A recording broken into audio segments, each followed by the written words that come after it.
Hi guys! Good morning! To this video guys is manguha tayo ng kawayan.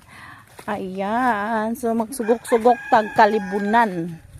Kaya manguha tag kawayan at gawing kulungan. Kulungan ng patsu or pabo. Ayan guys. Ito yung kabukiran na ito. Lawak ang kabukiran dito guys. Ito niyo. Ayan. Ang ganda no. Ayan guys, samahan niyo po kami hanggang doon sa pupuntahan namin. Ayan, buhay probinsya, buhay taga-bukid, mauna ni. Magsugok-sugok ta. Hindi na tayo mag-iinarte kasi laki naman tayong bukid. Kaya hindi na tayo takot magsugok-sugok ug kalibunan. Tingnan niyo guys. So, maraming dabong dito. Maraming dabong kasi naming kawayan.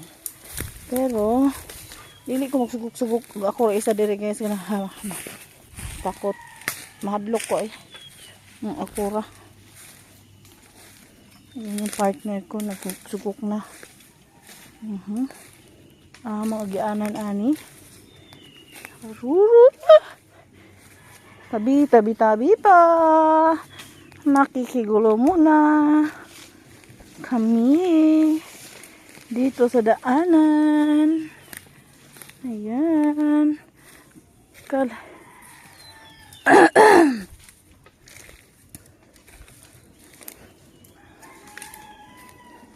Ang lamig.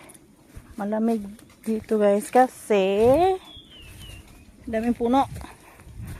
Ayan. Are. Ayan guys, so malapit na kami makarating sa pupuntahan namin. Wala kami kawayan dito kasi may naglinis dito guys, tapos yung kawayan pinutol.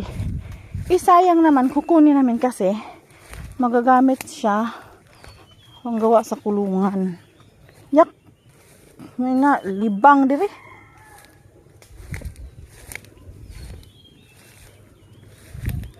Yan guys, so may bumili kasi dito sa baba ng 100 square meter na luti. So ang kawayan pinagpuputol kasi patayuan ata ito ng bahay. So dito kami makikikabit og kuryente pag matayuan na to dito. Ayan guys, malinis na yung area niya.